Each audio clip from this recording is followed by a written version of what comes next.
Life is born by receiving both a copy of genes from both mother and father. And just before you click off, no, you didn't click on the wrong video. This is what Ego Jinpachi said as he tries to explain how geniuses are born in chapter 181 of Blue Law.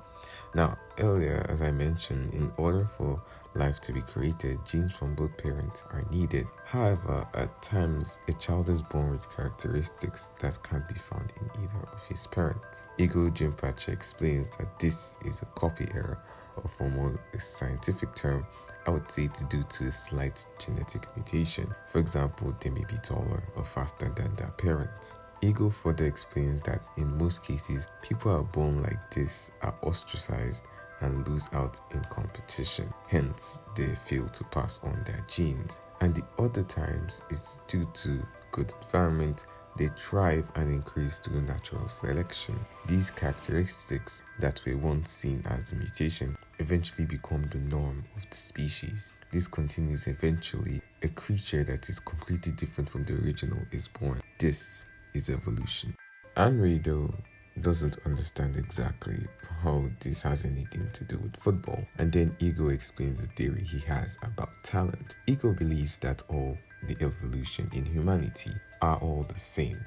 People who are born with special characteristics may not be understood or find it hard to survive, but Ego believes that this is the evolutionary gene of humanity. If you still don't understand, then just know that these differences is the humanity's drive for evolution. This difference forces us to grow and evolve. Special people bring in new ideas and new ways of expressing themselves that helps push humanity as a whole forward. Ego believes that these individuals are geniuses, or in short, geniuses aren't made, they are simply born. You can't become a genius. There isn't a process to reach that level. That makes the term genius a whole universe on its own that only a few chosen by birth can attain.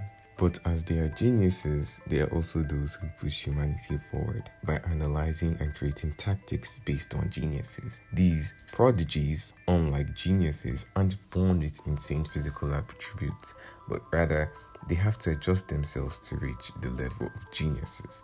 These two work hand in hand in order to push humanity forward as a whole. This is the formula for evolution that Ego talked about in the previous chapter. This is what Isagi needs to go to the next level. And although Isagi himself knows he is a prodigy, one who requires a genius in order to evolve, he believes he will not be able to reach that level.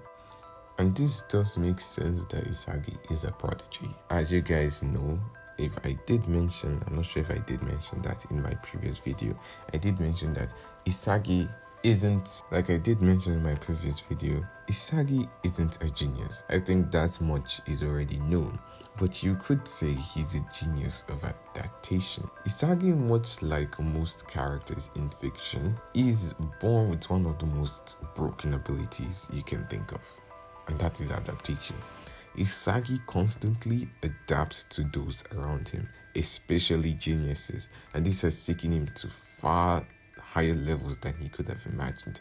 He did adapt to Kaiser in order to learn metavision, although Kaiser is revealed to not be a prodigy, but still counts more or less.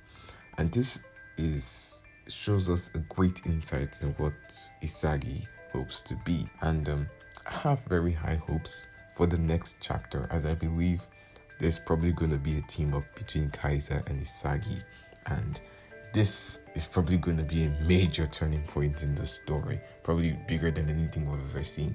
I don't think from this point on Kaiser and Isagi are going to be friends or anything. It might just be one of those temporary team ups, kind of like what he had with Baro at one point, I believe, or maybe it was Rin. I'm not so sure. You guys let me know in the comments. Yeah, so Kaiser, much like Isagi, is simply a prodigy, one who requires a genius in order to evolve as well. Now, genuinely, this does not have me surprised. Okay, maybe it does, but not so much.